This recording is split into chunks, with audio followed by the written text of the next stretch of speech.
With some films, just the announcement that they're making said film will turn people off, and that's definitely the case with 2024's The Crow. And the reason for that is because in 1994, we got The Crow starring Brandon Lee that has gone on to become a cult classic. In the film, we saw Lee produce an iconic performance as Eric Draven, and it really captured that essence of the 90s, that gothic feel to it, and yeah, it really got the atmosphere on point. But unfortunately, the film would also become historic for the wrong reasons, as Brandon Lee was accidentally fatally shot while filming on set. So understandably, fans are very protective of this film, and the demand to see this story be retold is not that high. But as we know of Hollywood, any opportunity to introduce a new audience to an old story, they'll happily take it. And I have to admit that with this remake coming out, it did give me a chance to watch that original film for the first time. And I have to say that I completely understand now why this film is so beloved. The director of the original film, Alex Proyas, has made his feelings on the remake very clear by stating that The Crow is not just a movie.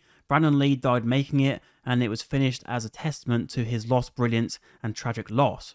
It is his legacy, that's how it should remain. Whereas the director of this new film, Rupert Sanders, has stated that he believes his version is a tribute to Lee. He goes on to say that his soul is very much alive in this film, there's a real fragility and beauty to his version. So how is this new film? Well, in my cinema, around the halfway point, someone went to the toilet and wasn't sure if they were ever going to come back. They could have even gone for number 2, and I wouldn't blame them. That is to say that this film is a bland bore fest. It really is a nothing burger of a movie. It's one where you walk out of the cinema and you've already forgot you've seen it.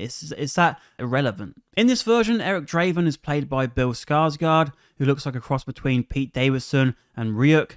And I'll give him his credit, he does at least try, but you can only try so much when you are fighting a losing battle. In this retelling, they do focus a lot more on that relationship between Eric and Shelley. We do see a lot of time with the pair before tragedy does strike. In this one, Shelley is played by FKA Twigs, who is apparently a famous singer.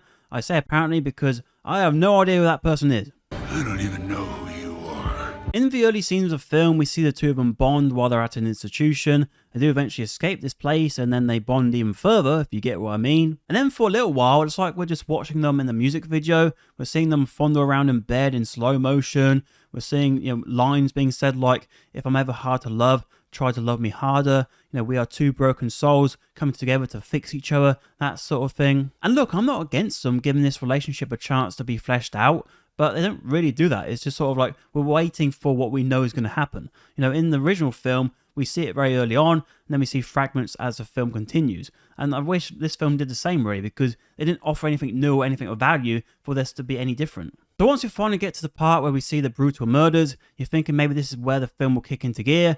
No, it does not. Eric goes into this limbo world, and I just didn't think it was necessary at all. It really is like it's trying to spell out to the audience what's going on when it's not really necessary. It's like, this is a very simple premise. We have two soulmates get killed, and one of them comes back and has to avenge the deaths. It's like, there you go. As the film continues, it does really go along as expected. We see him learn of his immortality. We see him take down bad guys. But the issue is, these bad guys have no personality whatsoever. Like in the original film, we saw Tintin, we saw those scummy gang members, like there was something about them. Here, there's nothing. It's just seeing the Crow kill one man, then another man, then another guy, then a woman, whatever. It's just like, there's nothing. There's no memorable person here. I mean, we have Danny Houston as Vincent, but he's just doing this sort of whispering crap into people's ears most of the time. And when we do eventually get to the climax with his character, it is really underwhelming. Considering the gothic style of the 94 film, which really does stick with you, this film really lacks anything distinct. The only thing I remember is Bill Skarsgård with his top off, and I'm sure many audience members enjoyed that, but that's pretty much it. And all of this does make me wonder how faithful it is to the source material, to that comic book series, so maybe I'll have to go and check it out. Strangely enough, even though this film is crap for the most part, there is one sequence in an opera which was like, what the hell is going on here? Like, this is actually decent. I'm actually enjoying part of this film. This action scene does bring quite a few gory kills if that is your cup of tea, but at the end of the day, it is just an isolated scene that is decent because, it even ruins itself afterwards because we get the ending not soon after, and the ending is like, okay, the film's done, I guess. Yes, Mr. Frodo.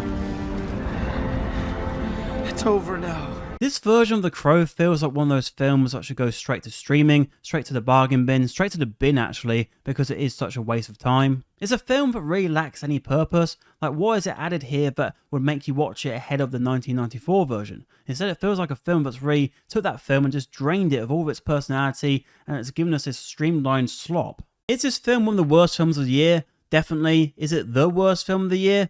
Possibly. I mean, Madam Web was bad, so is Borderlands. This film does have that opera scene to sort of boost it up a bit, but we'll find out at the end of the year how it ranks. But, I mean, if you're thinking about watching this, save your money. Please do just save your money. But hey, that's just my thoughts on The Crow 2024. What are your thoughts? Did you enjoy it? Did you even watch it? Let me know in the comments down below. And if you fancy another video, on screen we have my review for Alien Romulus, and also another video that YouTube have recommended for you.